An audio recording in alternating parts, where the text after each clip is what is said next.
This is local Sabah Kadazan food. This sour fruit is Bambangan. Cooked in a soup with a basung fresh sardines. Sayur losong es chef cooked with gunakan chenjo flour. This is kuih dadar gulung wok pancakes.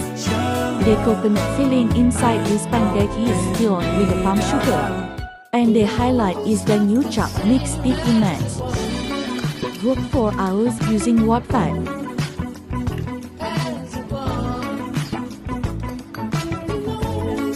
Kayu api smoke. The only one in Tamparu.